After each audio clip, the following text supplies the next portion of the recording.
Sabedoria. Capítulo 1. Amai a justiça, vós que governais a terra. Tende para com o Senhor sentimentos perfeitos, e procurai-o na simplicidade do coração, porque ele é encontrado pelos que o não tentam, e se revela aos que lhe recusam sua confiança. Com efeito, os pensamentos tortuosos afastam de Deus, e o seu poder, posto à prova, triunfa dos insensatos. A sabedoria não entrará na alma perversa, nem habitará no corpo sujeito ao pecado. O Espírito Santo, educador das almas, fugirá da perfídia, afastar-se-á dos pensamentos insensatos, e a iniquidade que sobrevém o repelirá. Sim, a sabedoria é um espírito que ama aos homens, mas não deixará sem castigo o blasfemador pelo crime de seus lábios, porque Deus lhe sonda os rins, penetra até o fundo de seu coração e ouve as suas palavras. Com efeito, o Espírito do Senhor enche o universo, e ele que tem unidas todas as coisas ouve toda a voz. Aquele que profere uma linguagem iníqua não pode fugir dele, e a justiça vingadora não o deixará escapar, pois os próprios desígnios do ímpio serão cuidadosamente examinados. O som de suas palavras chegará até o Senhor, que lhe imporá o castigo pelos seus pecados. É, com efeito, um ouvido cioso, que tudo ouve, nem a menor murmuração lhe passa despercebida. Acautelai-vos, pois, de queixar-vos inutilmente. Evitai que vossa língua se entregue à crítica, porque até mesmo uma palavra secreta não ficará sem castigo. E a boca que acusa com injustiça arrasta a alma à morte. Não procureis a morte por uma vida desregrada. Não sejais o próprio artífice de vossa perda. Deus não é o autor da morte. A perdição dos vivos não lhe dá alegria alguma. Ele criou tudo para a existência, e as criaturas do mundo devem cooperar para a salvação. Nelas nenhum princípio é funesto, e a morte não é a rainha da terra, porque a justiça é imortal. Mas a morte, os ímpios a chamam com o gesto e a voz. Crendo-a amiga, consomem-se de desejos e fazem aliança com ela. De fato, eles merecem ser sua presa.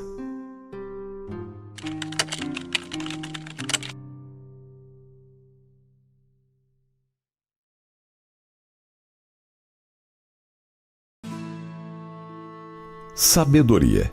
Capítulo 2. Dizem, com efeito, nos seus falsos raciocínios: curta é a nossa vida e cheia de tristezas. Para a morte não há remédio algum. Não há notícia de ninguém que tenha voltado da região dos mortos. Um belo dia nascemos e, depois disso, seremos como se jamais tivéssemos sido. É fumaça a respiração de nossos narizes, e nosso pensamento uma centelha que salta do bater de nosso coração. Extinta ela, nosso corpo se tornará pó, e o nosso espírito se dissipará como um vapor inconsistente. Com o tempo, nosso nome cairá no esquecimento, e ninguém se lembrará de nossas obras. Nossa vida passará como os traços de uma nuvem, desvanecer-se-á como uma névoa que os raios do sol expulsam e que seu calor dissipa. A passagem de uma sombra. Eis a nossa vida. E nenhum reinício é possível uma vez chegado o fim, porque o selo lhe é aposto e ninguém volta. Vinde, portanto, aproveitemo-nos das boas coisas que existem. Vivamente gozemos das criaturas durante nossa juventude. Inebriemo-nos de vinhos preciosos e de perfumes, e não deixemos passar a flor da primavera. Coroemo-nos de botões de rosas antes que eles murchem. Ninguém de nós falte a nossa orgia. Em toda parte deixemos sinais de nossa alegria, porque esta é a nossa parte, esta a nossa sorte.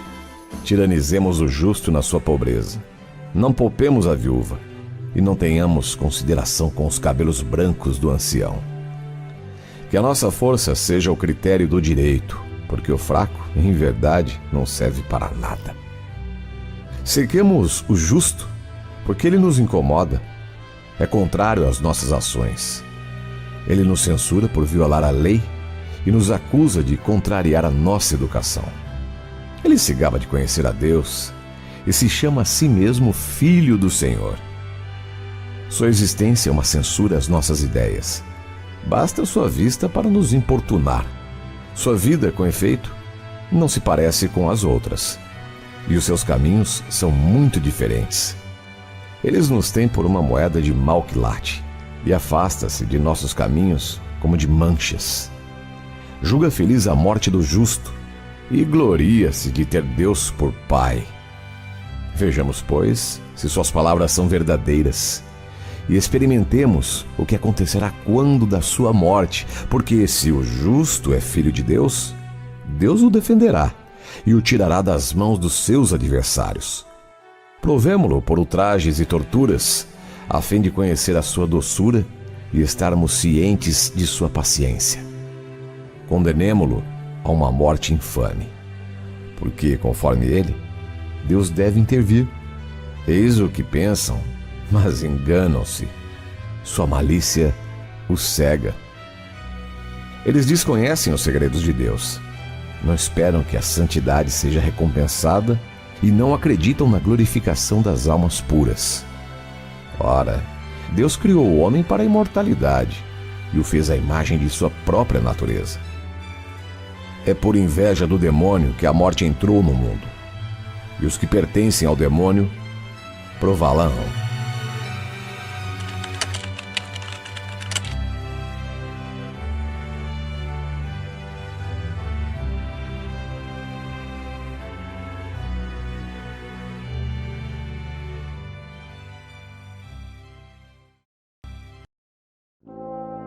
Sabedoria, capítulo 3. Mas as almas dos justos estão na mão de Deus, e nenhum tormento os tocará. Aparentemente estão mortos aos olhos dos insensatos. Seu desenlace é julgado como uma desgraça, e sua morte como uma destruição, quando na verdade estão na paz. Se aos olhos dos homens suportaram uma correção, a esperança deles era portadora de imortalidade, e por terem sofrido um pouco, receberão grandes bens, porque Deus, que os provou, achou-os dignos de si. Ele os provou como ouro na fornalha e os acolheu como holocausto. No dia de sua visita, eles se reanimarão e correrão como centelhas na palha. Eles julgarão as nações e dominarão os povos, e o Senhor reinará sobre eles para sempre. Os que põem sua confiança nele compreenderão a verdade, e os que são fiéis habitarão com ele no amor, porque seus eleitos são dignos de favor e misericórdia.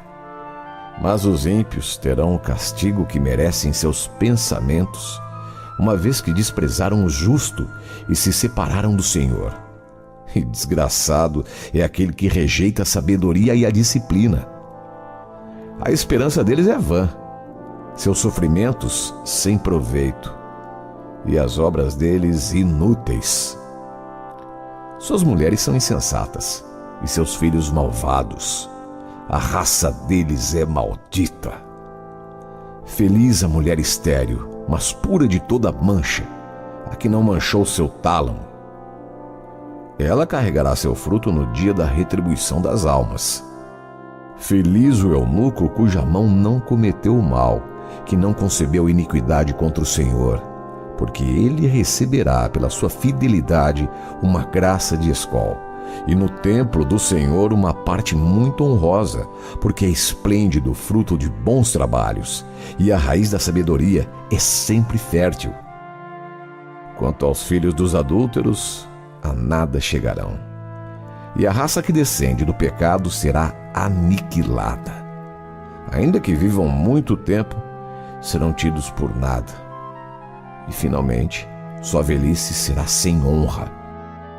Caso morram cedo, não terão esperança alguma, e no dia do julgamento não encontrarão nenhuma piedade, porque é lamentável o fim de uma raça injusta.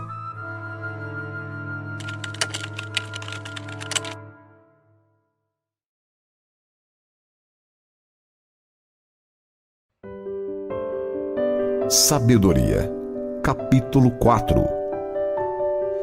Mais vale uma vida sem filhos, mas rica de virtudes. Sua memória será imortal, porque será conhecida de Deus e dos homens. Quando está presente, imitam-na. Quando passada, desejam-na. Ela teve na glória uma coroa eterna, por ter triunfado sem mancha nos combates. Mas para nada servirá, ainda que numerosa, a raça dos ímpios. Procedendo de renovos bastardos, não estenderá raízes profundas, não se estabelecerá numa base sólida. Ainda que por algum tempo estenda seus ramos, estando instavelmente assentada, será abalada pelo vento e, pela violência da tempestade, será desraigada. Os galhos serão quebrados antes do desenvolvimento. O fruto deles será inútil, verde demais para ser comido e impróprio para qualquer uso. Porque os filhos nascidos de uniões ilícitas serão no dia do juízo testemunhas a deporem contra seus pais. Quanto ao justo, mesmo que morra antes da idade, gozará de repouso. A hora da velhice não provém de uma longa vida e não se mede pelo número dos anos. Mas é a sabedoria que faz as vezes dos cabelos brancos. É uma vida pura que se tem em conta de velhice. Ele agradou a Deus e foi por ele amado. Assim, Deus o transferiu do meio dos pecadores onde vivia. Foi arrebatado para que a malícia lhe não corrompesse o sentimento, nem a astúcia lhe pervertesse a alma. Porque a fascinação do vício atira um véu sobre a beleza moral, e o movimento das paixões mina uma alma ingênua. Tendo chegado rapidamente ao termo, percorreu uma longa carreira.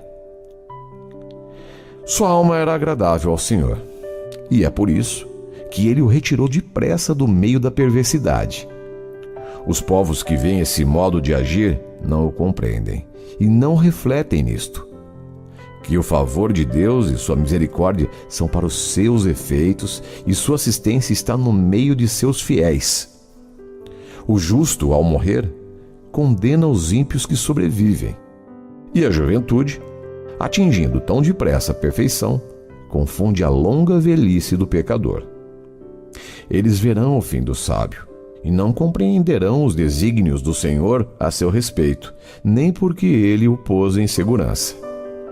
Eles verão e mostrarão desprezo, mas o Senhor zombará deles. Depois disso, serão cadáveres sem honra, desterrados entre os mortos, numa eterna ignomínia, porque ele os ferirá e os precipitará sem voz, abatê-los-á nas suas bases e os mergulhará na última desolação. Eles serão entregues à dor e a memória deles perecerá. Comparecerão aterrorizados com a lembrança de seus pecados, e suas iniquidades se levantarão contra eles para os confundir.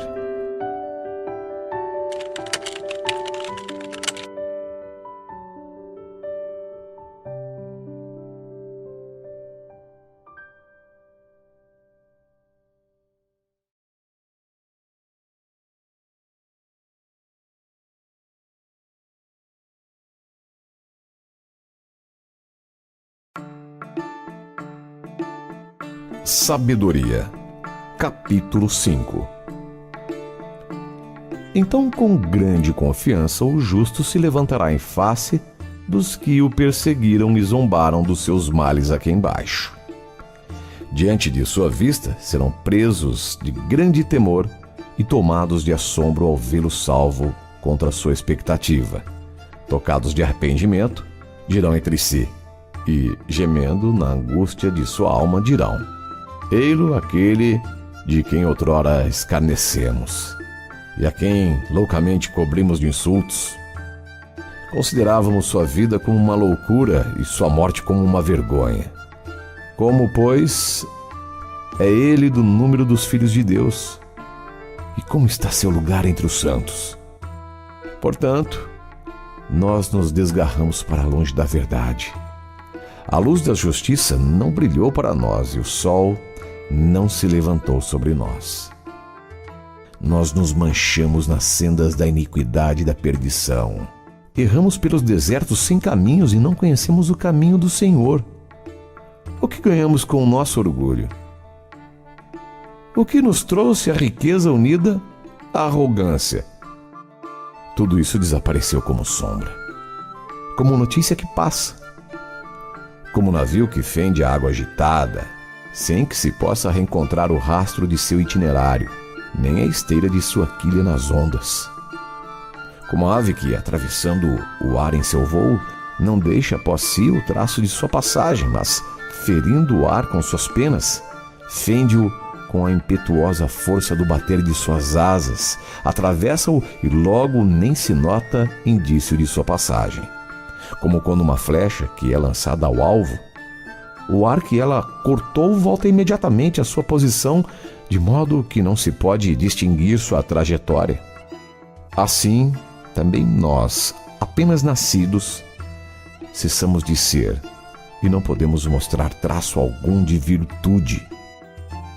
É no mal que nossa vida se consumiu. Assim, a esperança do ímpio é como a poeira levada pelo vento. É como uma leve espuma espalhada pela tempestade. Ela se dissipa como o fumo ao vento e passa como a lembrança do hóspede de um dia.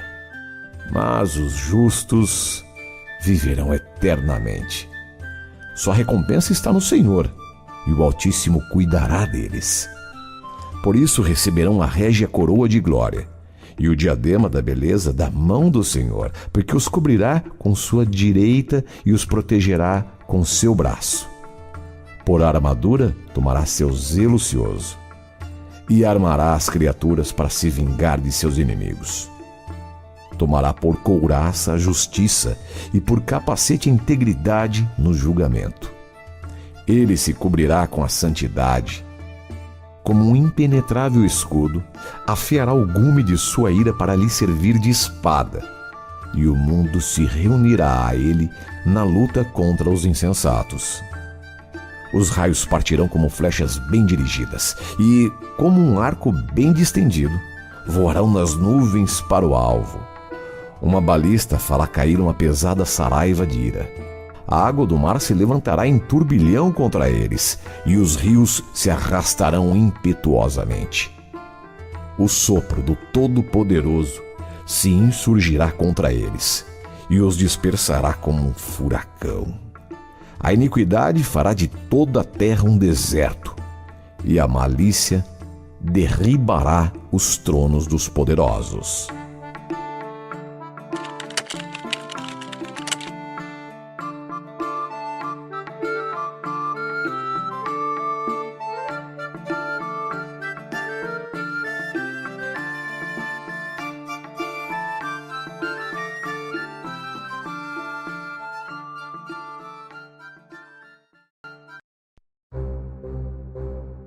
Sabedoria, capítulo 6. Ouvi, pois, ó reis, e entendei. Aprendei vós que governais o universo. Prestai ouvidos, vós que reinais sobre as nações e vos gloriais do número de vossos povos. Porque é do Senhor que recebeste o poder, e é do Altíssimo que tendes o poderio. É Ele que examinará vossas obras e sondará vossos pensamentos. Se ministros do reino, vós não julgastes com igualdade, nem observastes a lei, nem andastes segundo a vontade de Deus, ele se apresentará a vós, terrível, inesperado, porque aqueles que dominam serão rigorosamente julgados. Ao menor, com efeito, a compaixão atrai o perdão, mas os poderosos serão examinados sem piedade. O Senhor de todos não fará exceção para ninguém, e não se deixará impor pela grandeza, porque, pequenos ou grandes, é Ele que a todos criou, e de todos cuida igualmente. Mas para os poderosos, o julgamento será severo.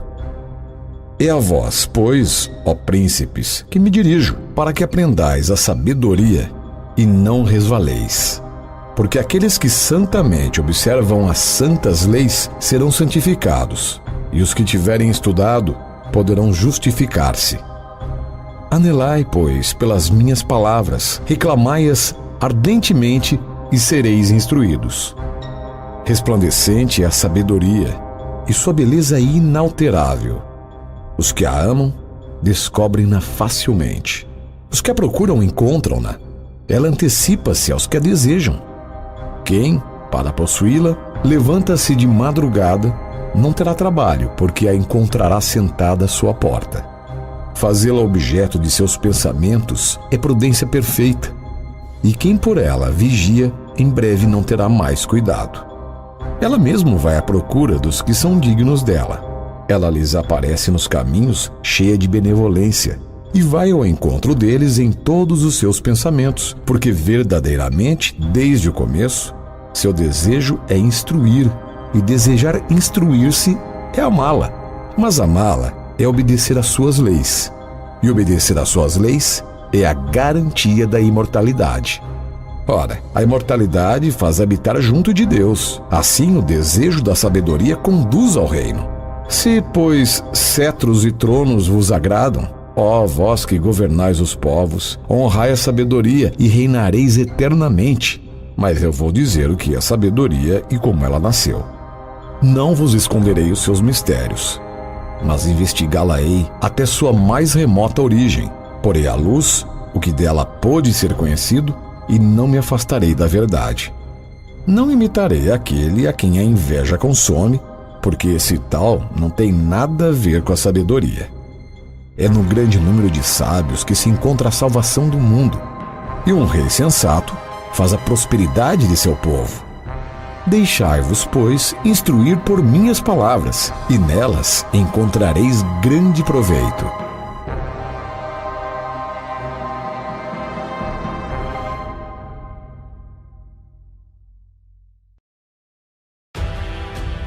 Sabedoria. Capítulo 7. Eu mesmo não passo de um mortal como todos os outros, e descendo do primeiro homem formado da terra. Meu corpo foi formado no seio de minha mãe, onde, durante 10 meses, no sangue tomou consistência, da semente viril e do prazer ajuntado à união conjugal. Eu também, desde meu nascimento, respirei o ar comum. Eu caí da mesma maneira que todos, sobre a mesma terra, e, como todos, nos mesmos prantos soltei o primeiro grito. Envolto em faixas, fui criado no meio de assíduos cuidados, porque nenhum rei teve outro início na existência. Para todos a entrada na vida é a mesma e a partida semelhante. Assim implorei e a inteligência me foi dada. Supliquei e o espírito da sabedoria veio a mim. Eu a preferi aos cetros e tronos e avaliei a riqueza como um nada ao lado da sabedoria.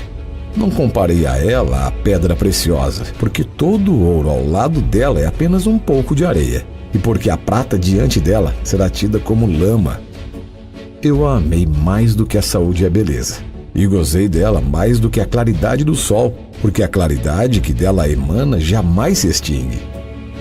Com ela me vieram todos os bens, e nas suas mãos inumeráveis riquezas. De todos esses bens eu me alegrei, porque é a sabedoria que os guia. Mas ignorava que ela fosse sua mãe. Eu estudei lealmente e reparto sem inveja, e não escondo a riqueza que ela encerra, porque ela é para os homens um tesouro inesgotável, e os que a adquirem preparam-se para tornar amigos de Deus, recomendados a Ele pela educação que ela lhes dá. Que Deus me permita falar como eu quisera e ter pensamentos dignos dos dons que recebi, porque é Ele mesmo quem guia a sabedoria e emenda os sábios, porque nós estamos nas suas mãos, nós e nossos discursos, toda a nossa inteligência e nossa habilidade. Foi Ele quem me deu a verdadeira ciência de todas as coisas, quem me fez conhecer a constituição do mundo e as virtudes dos elementos, o começo, o fim e o meio dos tempos, a sucessão dos solstícios e as mutações das estações, os ciclos do ano e as posições dos astros, a natureza dos animais e os instintos dos brutos, os poderes dos espíritos e os pensamentos dos homens, a variedade das plantas e as propriedades das raízes. Tudo que está escondido e tudo que está aparente eu conheço, porque foi a sabedoria, a criadora de todas as coisas, que me ensinou. Há nela, com efeito, um espírito inteligente, santo, único, múltiplo, sutil, móvel, penetrante, puro, claro, inofensivo, inclinado ao bem, agudo, livre, benéfico, benévolo, estável, seguro, livre de inquietação, que pode tudo, que cuida de tudo, que penetra em todos os espíritos, os inteligentes, os puros, os mais sutis. Mais ágil que todo um movimento é a sabedoria. Ela atravessa e penetra tudo graças à sua pureza. Ela é um sopro do poder de Deus, uma irradiação límpida da glória do Todo-Poderoso. Assim mancha nenhuma pode insinuar-se nela. É ela uma efusão da luz eterna, um espelho sem mancha da atividade de Deus e uma imagem de sua bondade. Embora única, tudo pode. Imutável em si mesma, renova todas as coisas. Ela se derrama de geração em geração nas almas santas e forma os amigos e os intérpretes de Deus, porque Deus somente ama quem vive com a sabedoria. É ela, com efeito, mais bela que o sol e ultrapassa o conjunto dos astros. Comparada à luz, ela se sobreleva, porque a luz sucede à noite, enquanto que contra a sabedoria o mal não prevalece.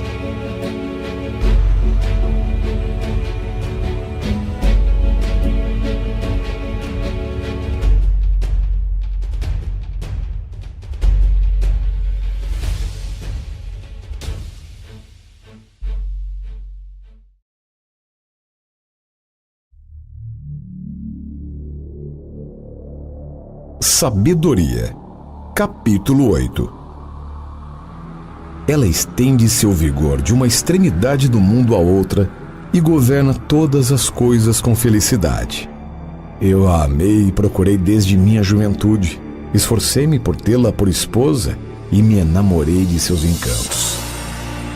Ela mostra a nobreza de sua origem em conviver com Deus. Ela é amada pelo Senhor de todas as coisas. Ela é iniciada na ciência de Deus e, por sua escolha, decide de suas obras. Se a riqueza é um bem desejável na vida, que há de mais rico que a sabedoria que tudo criou? Se a inteligência do homem consegue operar, o que então mais que a sabedoria é artífice dos seres? E se alguém ama a justiça, seus trabalhos são virtudes. Ela ensina a temperança e a prudência, a justiça e a força. Não há ninguém que seja mais útil aos homens na vida. Se alguém deseja uma vasta ciência, ela sabe o passado e conjectura o futuro. Conhece as sutilezas oratórias e revolve os enigmas. Prevê os sinais e os prodígios e o que tem que acontecer no decurso das idades e dos tempos. Portanto, resolvi tomá-la por companheira de minha vida, cuidando que ela será para mim uma boa conselheira e minha consolação nos cuidados e na tristeza. Graças a ela, receberei as honras das multidões e, embora jovem como sou, o respeito dos anciãos. Reconhecerão a penetração de meu julgamento e excitarei a admiração dos reis. Se me calo, esperarão que eu fale. Se falo, estarão atentos. E se prolongo o meu discurso, levarão a mão à boca. Por meio dela, obterei a imortalidade e deixarei à posteridade uma lembrança eterna. Governarei povos, e as nações ser-me-ão submissas. Príncipes temíveis estarão cheios de medo ao ouvirem falar de mim. Mostrar-me-ei bom para com o povo e valoroso no combate. Recolhido em minha casa, repousarei junto dela, porque a sua convivência não tem nada de desagradável, e sua intimidade nada de fastidioso. Ela traz consigo, pelo contrário, o contentamento e a alegria. Meditando comigo mesmo nesses pensamentos e considerando em meu coração que a imortalidade se encontra na aliança com a sabedoria, a alegria perfeita na sua amizade, contínua riqueza na sua atividade, inteligência nas lições de seus entretenimentos familiares e glória na comunicação de suas sentenças, saí à procura a fim de possuí-la em mim. Eu era um menino vigoroso, dotado de uma alma excelente, ou antes, como era bom, eu vinha um corpo intacto. Mas consciente de não poder possuir a sabedoria, a não ser por dom de Deus, e já era inteligência o saber de onde vem o dom, eu me voltei para o Senhor e invoquei-o, dizendo do fundo do coração: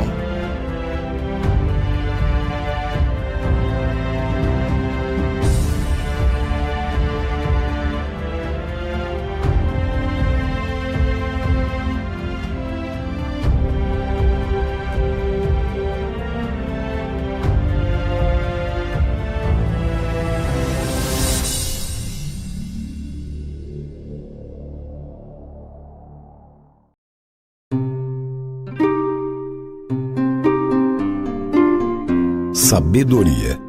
Capítulo 9.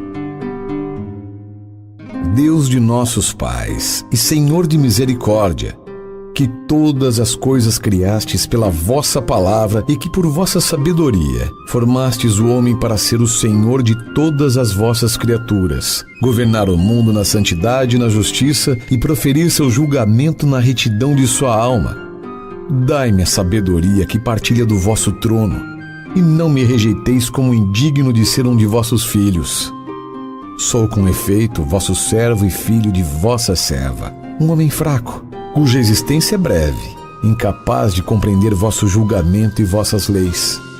Porque qualquer homem, mesmo perfeito entre os homens, não será nada se lhe falta a sabedoria que vem de vós.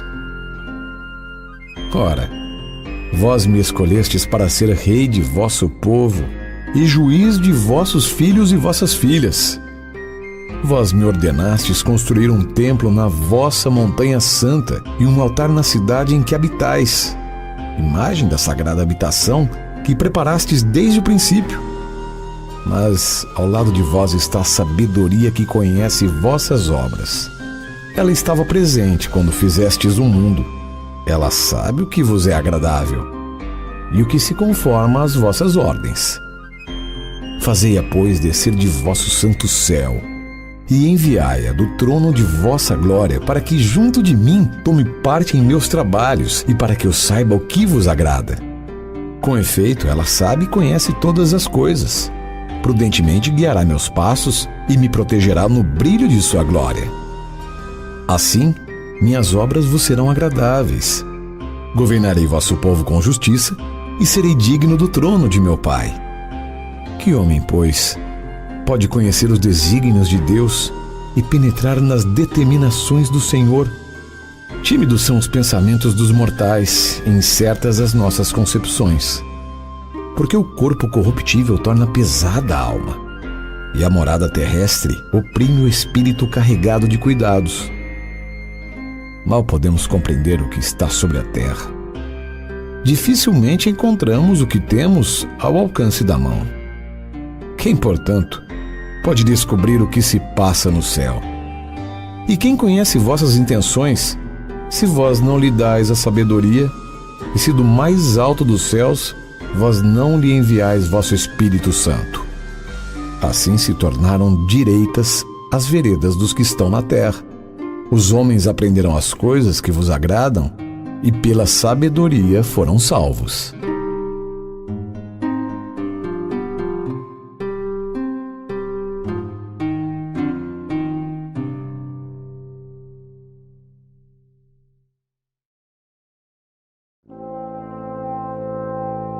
Sabedoria.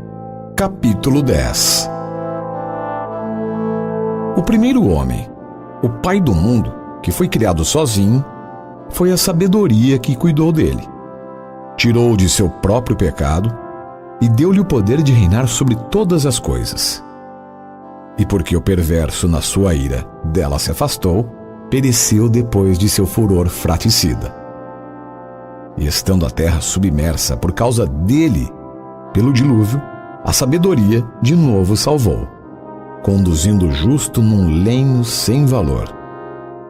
E quando as nações unânimes caíram no mal, foi ela que distinguiu o justo, o manteve irrepreensível diante de Deus e lhe deu a força para vencer sua ternura pelo seu filho.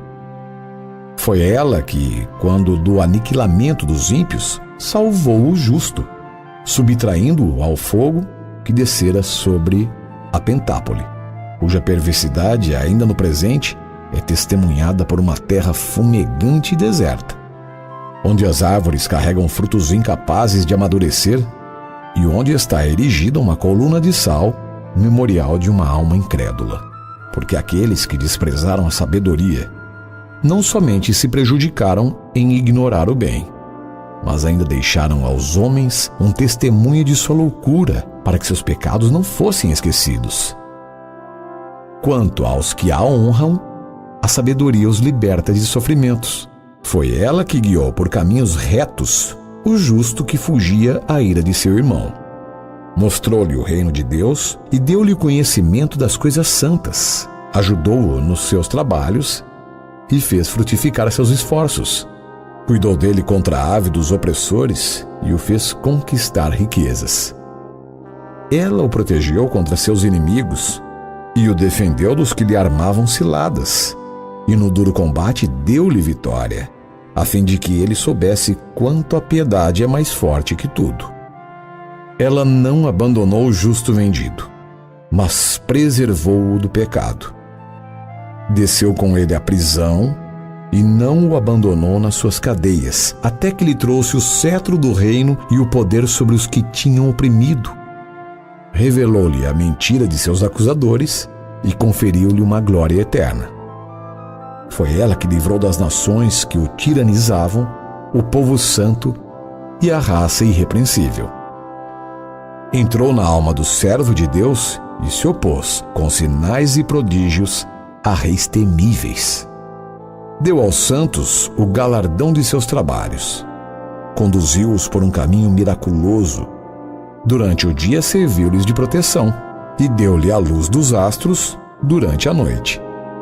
Fê-los atravessar o Mar Vermelho e deu-lhes passagem através da massa das águas, ao passo que engoliu seus inimigos e depois os tirou das profundezas do abismo. Também os justos, depois de despojados os ímpios, celebraram: Senhor, vosso santo nome, e louvaram, unidos num só coração, vossa mão protetora. Porque a sabedoria abriu a boca aos mudos e tornou eloquente a língua das crianças.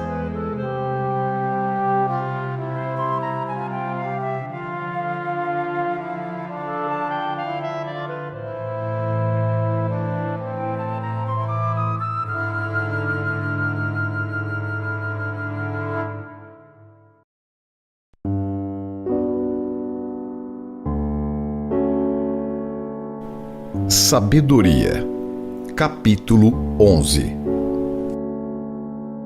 Pelas mãos de um santo profeta, ela conduziu a bom termo suas obras. Eles atravessaram desertos inabitáveis e armaram suas tendas em lugares inacessíveis. Resistiram aos inimigos e vingaram-se dos adversários. Tiveram sede e vos invocaram. Foi-lhes dada água de um rochedo altíssimo, de uma pedra dura, o remédio para a sede. Assim, com aquelas coisas com as quais foram castigados seus inimigos, por elas mesmas na sua necessidade, eles foram beneficiados. Em lugar das águas de um rio perene, turvadas por sangue pútrido, castigo pelo decreto infaticida, tu lhes deste de modo inesperado água abundante. Isto para que percebessem, com a sede que sentiram, como é que castigavas seus adversários. Ao serem assim provados, mesmo se corrigidos com misericórdia, compreenderam como os ímpios, julgados por tua cólera, sofriam seus tormentos. pois aos teus filhos provaste como pai que corrige, enquanto a eles castigaste como rei severo que condena. Longe ou perto, foram atingidos por igual, pois dupla aflição os oprimiu e gemiam, recordando o passado. De fato, quando perceberam que, por seus próprios tormentos, os outros estavam sendo beneficiados, os injustos sentiram a ação do Senhor. Porque aquele que outrora fora rejeitado, exposto e desprezado com zombarias, agora, no fim dos acontecimentos, o admiravam, ao sofrerem uma sede diferente da dos justos. Os pensamentos insensatos da sua iniquidade os haviam transviado, a ponto de prestarem culto a mudas serpentes e bichos inúteis. Por isso, como castigo, lhes enviaste uma multidão de mudos animais. Assim chegaram a compreender que cada um é punido por aquelas mesmas coisas com as quais peca. Não teria sido difícil a tua mão toda poderosa, que criou o mundo da matéria informe, soltar contra eles bandos de ursos ou leões audazes, ou feras desconhecidas, recém-criadas, furiosas, exalando hálito de fogo, espalhando uma fumaça infecta, lançando pelos olhos relâmpagos terríveis.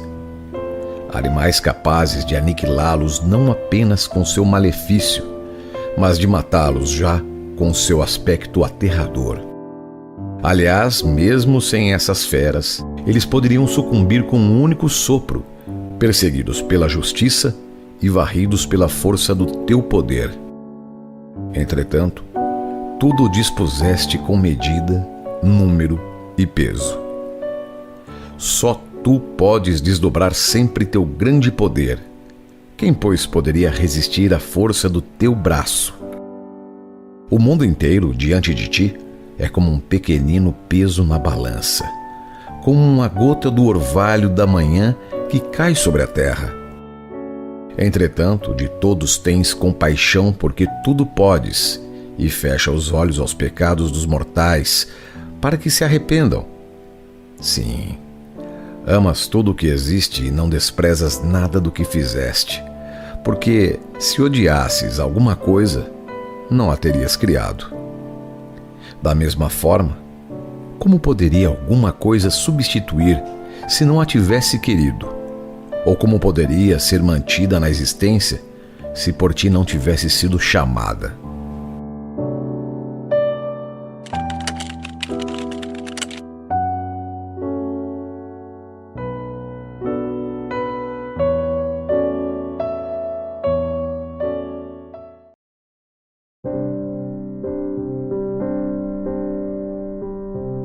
Sabedoria, capítulo 12. O teu espírito incorruptível está em todos.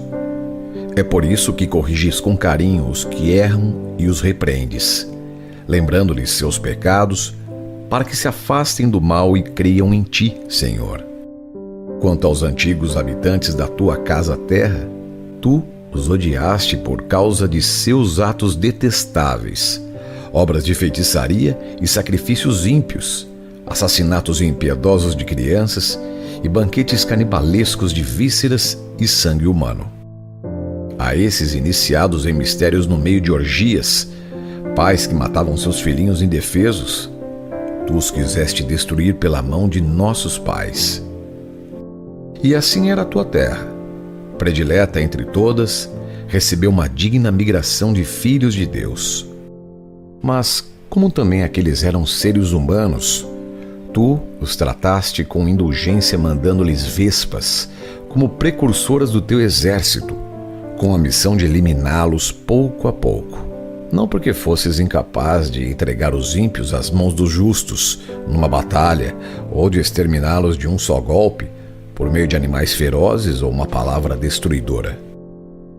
Ao contrário, castigando-os pouco a pouco, tu lhes dava a oportunidade para se arrependerem. E isto, embora não ignorasses que eram uma geração perversa, de malícia congênita, e que sua tendência jamais haveria de mudar. Porque eles eram, desde a origem, uma raça maldita. Nem tampouco era por meio de alguém que lhes concedias perdão por seus pecados. De fato, quem poderia dizer-te: que fizeste? Ou quem ousaria opor-se à tua presença? Quem te acusaria por destruíres as nações que fizeste? Quem entraria em juízo contra ti para defender esses injustos? Pois não há, além de ti, outro Deus que cuide de todas as coisas, e a quem devas mostrar que teu julgamento não foi injusto. Não há rei nem soberano que possa desafiar-te por causa daqueles a quem castigaste, porque és justo. Tudo dispões com justiça, e consideras incompatível com o teu poder condenar a quem não mereça castigo. Tua força é o princípio da tua justiça, e o teu domínio sobre todos te faz para com todos indulgente. Mostras a tua força a quem não crê na perfeição do teu poder, e aos que não te conhecem castigas o seu atrevimento. No entanto, dominando tua própria força, julgas com clemência e nos governas com grande moderação. Pois se quisesses, estaria ao teu alcance fazer uso do teu poder.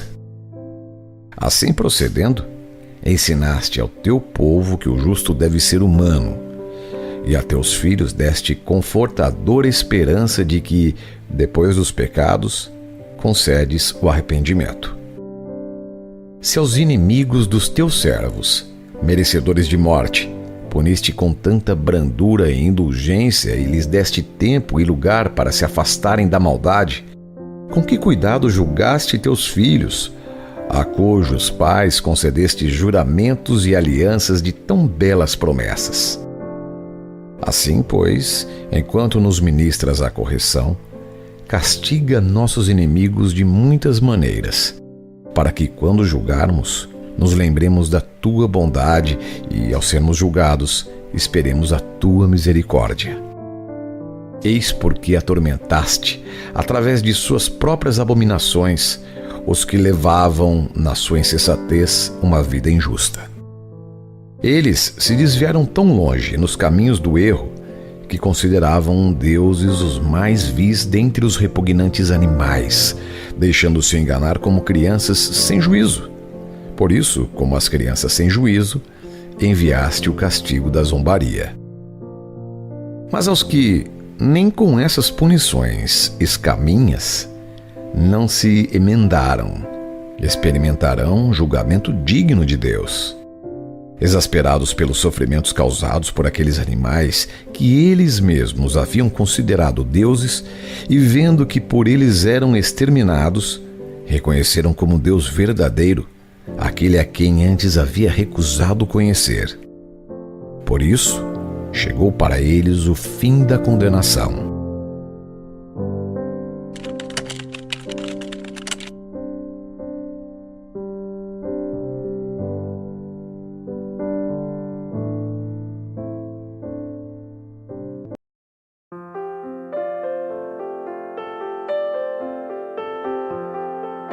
Sabedoria. Capítulo 13. De fato, são fúteis por natureza todos os humanos nos quais não há o conhecimento de Deus. Porquanto, partindo dos bens visíveis, não foram capazes de conhecer aquele que é, nem tampouco, pela consideração das obras, chegaram a conhecer o Artífice. Entretanto, tomaram por deuses, por governadores do mundo, o fogo ou o vento, ou o ar fugídio, o ciclo das estrelas, a água impetuosa, os luzeiros do dia. Se, encantados por sua beleza, tomaram essas criaturas por deuses, reconheceram quanto seu dominador é maior do que elas, pois foi o princípio e autor da beleza quem as criou. Se ficaram maravilhados com o poder e a energia dessas criaturas, concluam daí quanto mais poderoso é aquele que as fez. De fato, partindo da grandeza e beleza das criaturas, pode-se chegar a ver, por analogia, o seu Criador. Contudo, estes merecem menor repreensão. Talvez se tenham extraviado procurando a Deus e querendo encontrá-lo. Com efeito, vivendo entre as obras dele, põem-se a procurá-lo, mas se deixam levar pela aparência, pois são belas as coisas que se veem. Mesmo assim, nem estes têm desculpa. Pois se chegaram a tão vasta ciência a ponto de investigarem o mundo, como não encontraram mais facilmente o seu Senhor? Infelizes, porém, e sua esperança está em coisas mortas, os que chamaram deuses as obras das mãos humanas. Ouro e prata, invenções da arte, figuras de animais ou uma pedra sem valor lavrada em tempos antigos. Um lenhador artesão, por exemplo, corta do bosque um tronco manejável. Dele retira habilmente toda a casca e, valendo-se da sua arte, faz com esmero um objeto útil para a vida cotidiana. Usando ainda dos restos da obra para preparar sua comida, fica satisfeito. Quanto à sobra, para que nenhum uso é útil, madeira curva e cheia de nós, vai esculpindo-a diligentemente para seu lazer e, por sua perícia, no tempo livre, dá-lhe uma figura, assemelhando-se à imagem de um ser humano.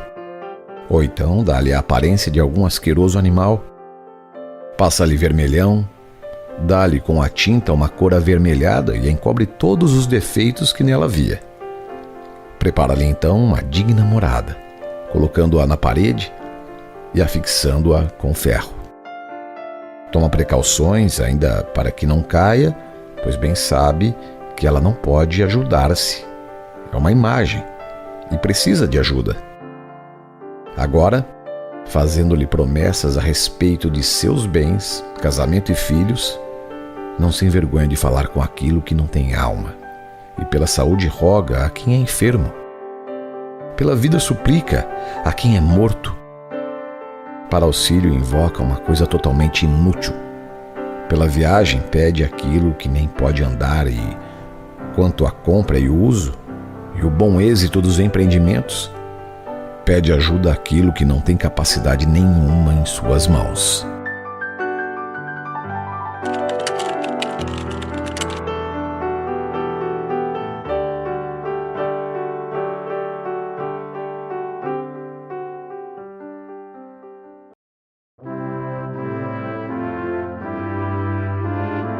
Sabedoria, capítulo 14.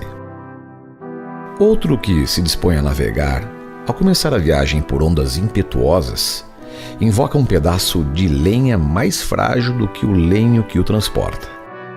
A este, a cobiça de ganhar inventou e o artesão com sua habilidade o fabricou. Mas é a tua providência, ó Pai, que segura o leme, porque até no mar abriste caminho e uma rota seguríssima entre as ondas. Assim mostras que és poderoso para salvar de tudo, mesmo se alguém se meta no mar sem perícia. Tu, porém, queres que as obras da tua sabedoria não sejam vãs. Por isso, as pessoas entregam as suas vidas a um lenho insignificante e, mesmo atravessando as ondas numa balsa, conseguem salvar-se. Também no princípio, quando pereceram os soberbos gigantes, refugiando-se à esperança do orbe terrestre numa balsa, esta preservou para o mundo a semente da vida, sendo pilotada pela tua mão. Bendito é, pois, o lenho pelo qual vem a justiça. Maldito, porém, aquilo que é feito por mãos humanas e aquele que o fez, este porque o fabricou, e aquilo porque, sendo corruptível, foi chamado Deus. Dessa forma são odiosos para Deus tanto o ímpio como a sua impiedade. Por isso, tanto aquilo que foi feito como aquele que o fez serão atormentados. Assim, também para os ídolos das nações haverá julgamento, porque, entre as criaturas de Deus, transformaram-se em abominação e em tentação para as pessoas, em armadilha para os pés dos insensatos. Pois o princípio da prostituição é a invenção dos ídolos e a sua descoberta foi a corrupção da vida. Eles não existiam desde o princípio e não existirão para sempre. Pela vanglória das pessoas, é que essas coisas foram introduzidas no mundo, e por isso também seu fim é imediato. Um pai, sofrendo com o luto amargo, manda fazer a imagem do filho que lhe fora prematuramente arrebatado. A seguir começa a cultuar como a um deus, aquele que então havia falecido como simples mortal, e transmite a seus dependentes cerimônias e sacrifícios. Depois, com o andar do tempo, o iníquo costume, afirmando-se para ser observado como lei e por ordem dos soberanos, começa-se a cultuar suas imagens. Como as pessoas não podiam honrá-lo em presença, pelo fato de estarem longe, tornaram presente a sua figura distante, fazendo uma imagem visível do rei a quem desejavam honrar. Podiam assim, com seu zelo, cultuar como presente aquele que de fato estava ausente. Para o incremento desse culto, a exímia diligência do artista impeliu também os que não o conheciam, porque, desejando talvez agradar aquele que o havia contratado, o artista esmerou-se com sua arte por dar à imagem a melhor aparência possível. E uma multidão de pessoas, seduzidas pela beleza da obra, agora consideram como Deus aquele que pouco antes fora honrado como homem. Tal é a ilusão da vida humana. Levados, quer pela fatalidade, quer pela submissão aos reis, os homens deram à pedra e à madeira o nome incomunicável. Além disso, não bastou terem errado sobre o conhecimento de Deus, mas ainda vivendo no grande conflito da sua ignorância, chamam de paz a tantos e tão grandes males.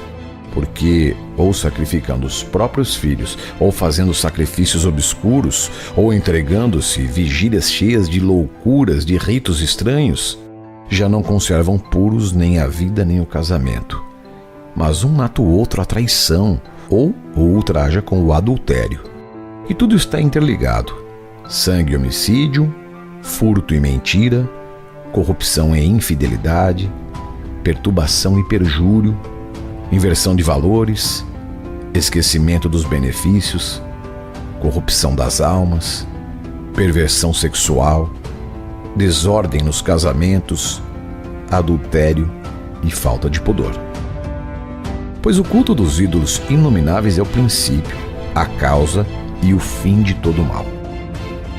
Enquanto se divertem, praticam loucuras ou vaticinam falsidades, ou vivem na injustiça e perjuram com leviandade, porque acreditam em ídolos inanimados, esperam não serem prejudicados ao jurarem falso. Ambas as coisas, porém, lhes caberão em castigo, porque pensaram mal de Deus reverenciando os ídolos, e com malícia juraram falso, desprezando a santidade.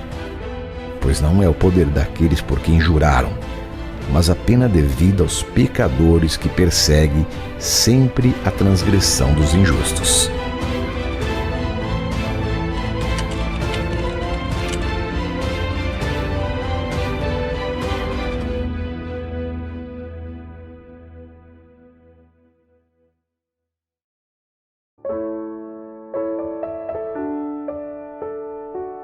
Sabedoria, capítulo 15.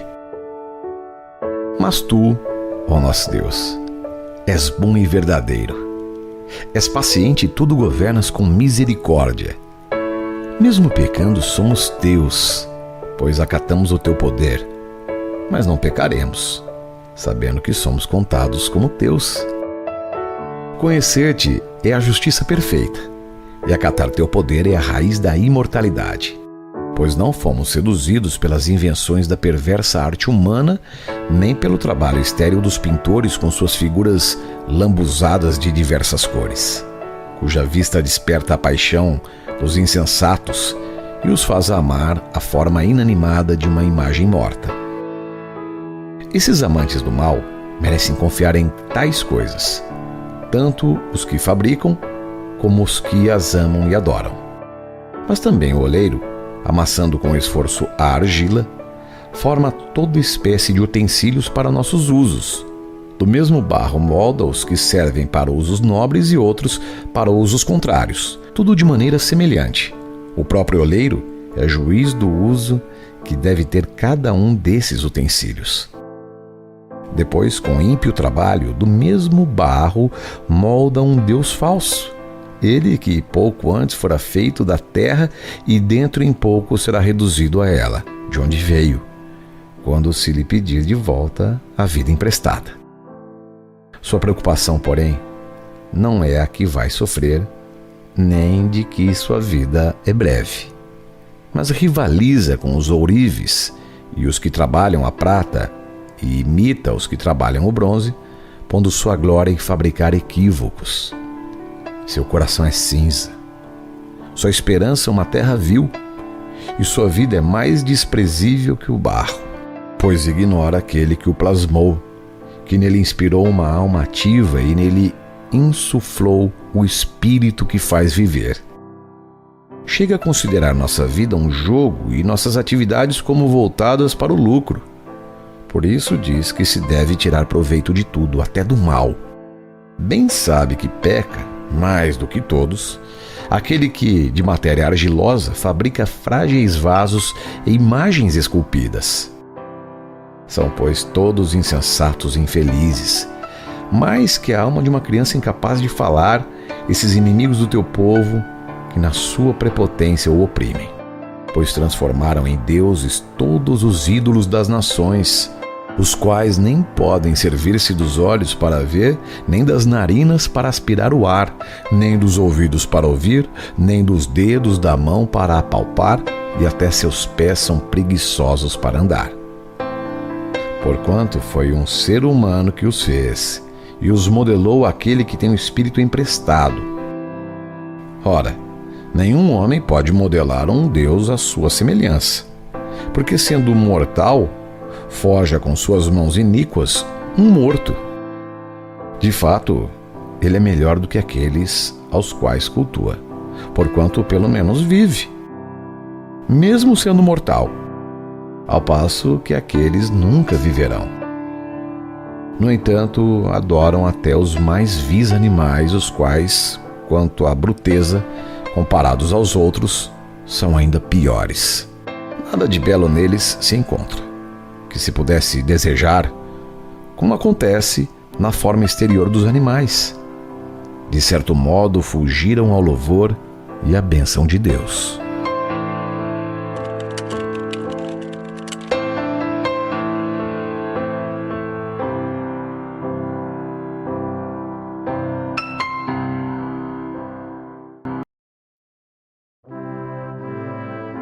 Sabedoria, capítulo 16.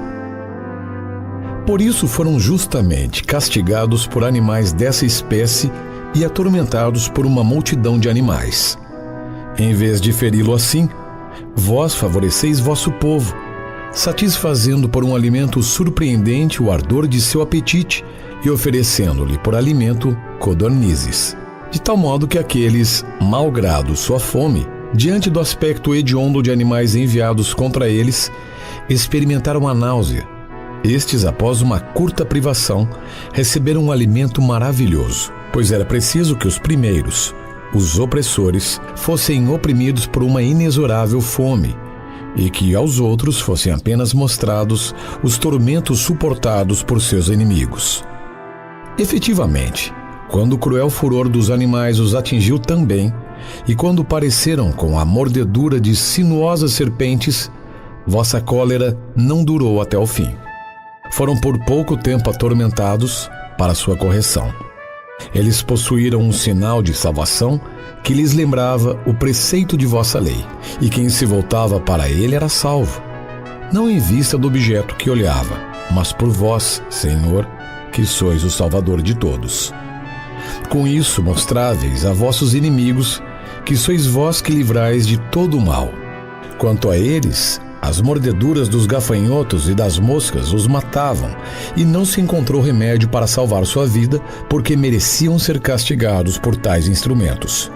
Mas a vossos filhos, mesmo os dentes de serpentes venenosas, não os puderam vencer, porque, sobrevindo a vossa misericórdia, curou-os. Eram picados, para que se lembrassem de vossas palavras e, em seguida, ficavam curados, para que não viessem a esquecê-las completamente e a subtraírem-se de vossos benefícios. Não foi uma erva nem algum unguento que os curou, mas a vossa palavra que cura todas as coisas, Senhor. Porque vós sois da vida e da morte. Vós conduzis as portas do Hades e de lá tirais. Enquanto o homem se pode matar por sua maldade, não pode fazer voltar o espírito uma vez saído, nem chamar de volta a alma que o Hades já recebeu. Escapar à vossa mão é impossível.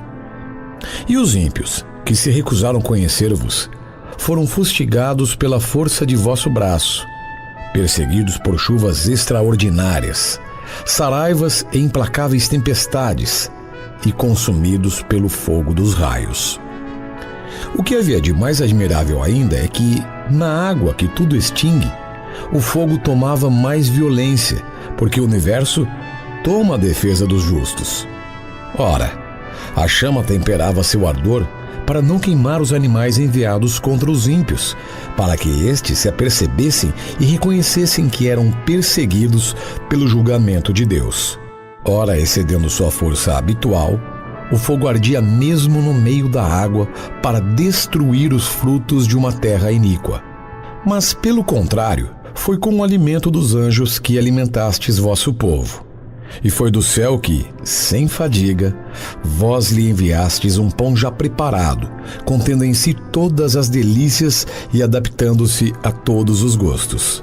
Esta substância que dáveis se parecia com a doçura que mostráveis a vossos filhos. Ela se adaptava ao desejo de quem a comia e transformava-se naquilo que cada qual desejava. Embora fosse como neve e gelo, ela suportava o fogo sem se fundir, para mostrar que era para os inimigos que o fogo destruía as colheitas quando ardia, apesar da saraiva, e brilhava debaixo de chuvas. Enquanto que se tratava de alimentar os justos, até perdia sua natural violência. A criatura que vos é submissiva, a vós, seu Criador, aumenta sua força para castigar os maus, e os modera para o bem dos que puseram em vós sua fé.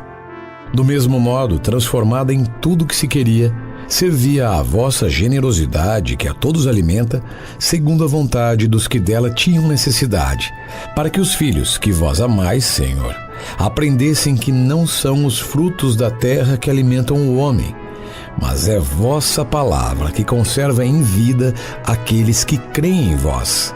O que não era destruído pelo fogo, fundia-se ao simples calor de um raio de sol, para que se soubesse que é preciso antecipar-se ao sol para vos agradecer, e que é preciso adorar-vos antes de raiar o dia, porque a esperança do ingrato é como a geleira do inverno, que se derramará como água inútil.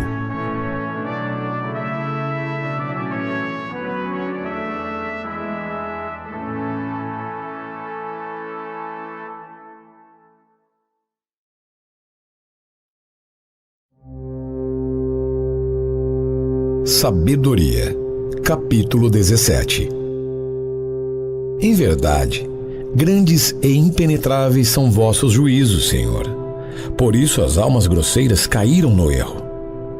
Por terem acreditado que podiam oprimir a santa nação, os ímpios, prisioneiros das trevas e encarcerados por uma longa noite, jaziam encerrados nas suas casas, tentando escapar à vossa incessante vigilância. Depois de terem imaginado que, com seus secretos pecados, ficariam escondidos sob o sombrio véu do esquecimento, eles se viram dispersados, como presa de um terrível espanto e amedrontados por alucinações. Mesmo o canto mais afastado em que se abrigavam não os punha ao abrigo do terror. Ruídos aterradores ressoavam em torno deles, e taciturnos espectros de lúgubre aspecto lhes apareciam. Nenhuma chama, por intensa que fosse, chegava a iluminar, e a luz brilhante dos astros era importante para alumiar esta noite sombria.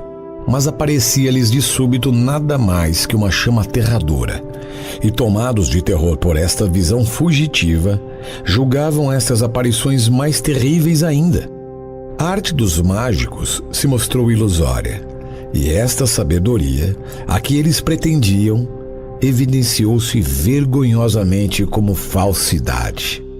Aqueles que se jactavam de banir das almas doentes o terror e a perturbação, eram eles mesmos atormentados por um ridículo temor. Mesmo quando nada de mais grave os aterrorizava, a passagem dos animais e o silvo das serpentes punham-nos fora de si, e eles morriam de medo. Recusavam até mesmo contemplar essa atmosfera a qual nada podia escapar, porque a maldade, condenada por seu próprio testemunho, é medrosa, e sob o peso da consciência supõe sempre o pior, pois o temor não é outra coisa que a privação dos socorros trazidos pela reflexão. Porque, quanto menor for em sua alma a esperança de auxílio, tanto mais penosa é a ignorância daquilo que se tem medo. Eles, durante essa noite de impotência, saída dos recantos do Hades impotente, dormiam num mesmo sono, agitados de um lado pelo terror dos espectros e paralisados de outro pelo desfalecimento da alma, pois era um pavor repentino e inesperado o que se abatera sobre eles.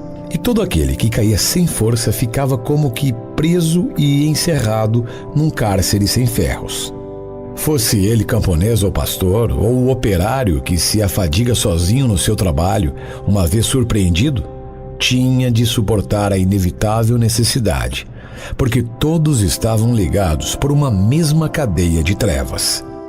O silvo do vento, o canto harmonioso dos passarinhos nos ramos espessos, o murmúrio da águia correndo precipitadamente, o estrondo das rochas que se despenhavam, a carreira invisível dos animais que saltavam, os urros dos animais selvagens, o eco que repercutia nas cavidades dos montes, tudo os paralisava de terror. Enquanto o mundo inteiro era alumiado de uma brilhante luz e sem obstáculos se entregava às suas ocupações, somente sobre eles se estendia uma pesada noite, imagem das trevas que mais tarde os deviam acolher. E eram para si mesmos um peso mais insuportável que esta escuridão.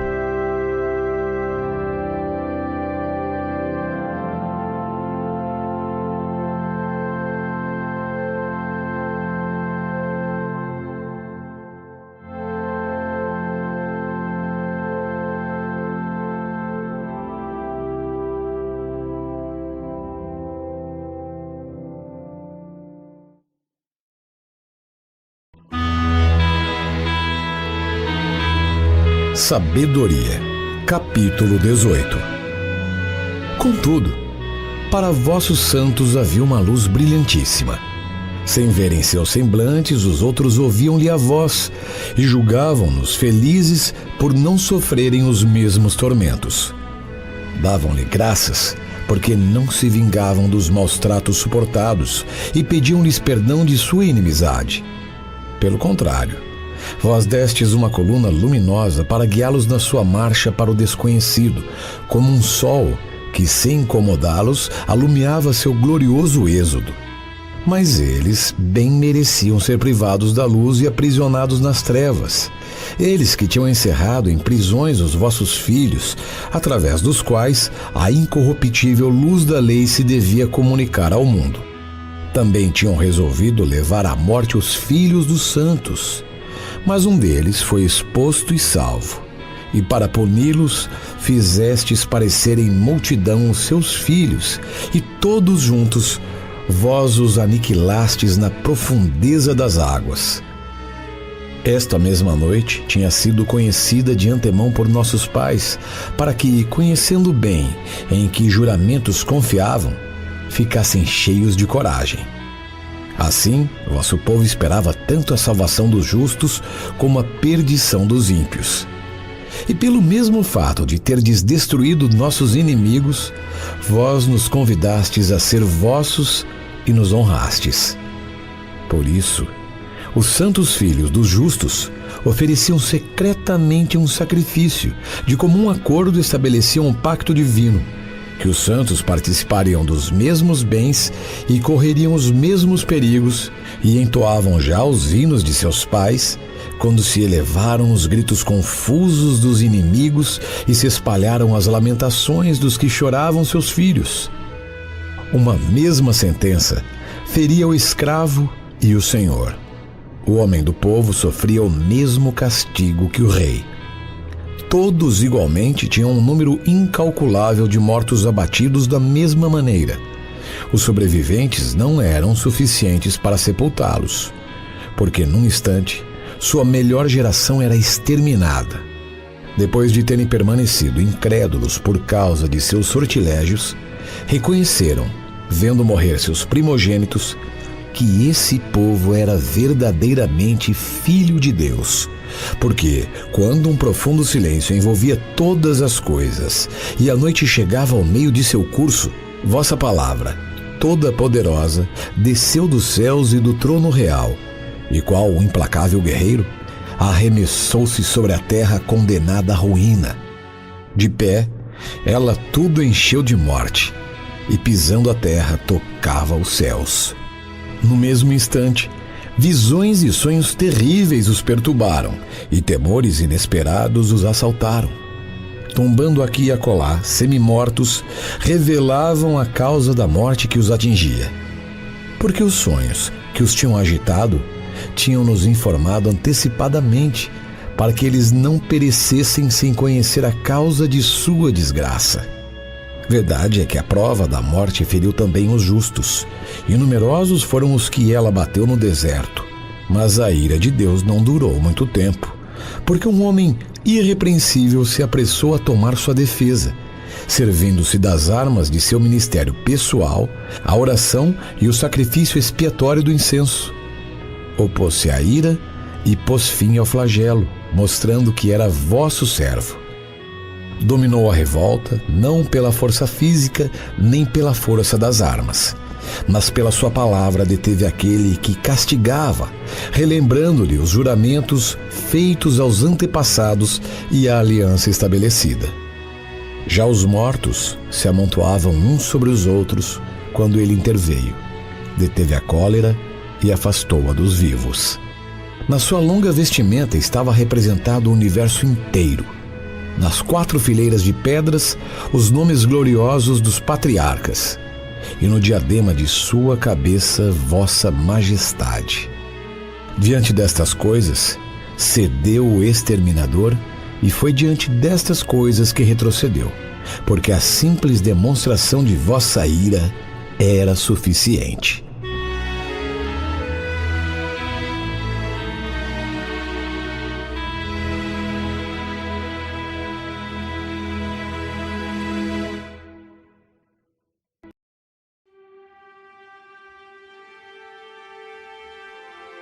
Sabedoria, capítulo 19.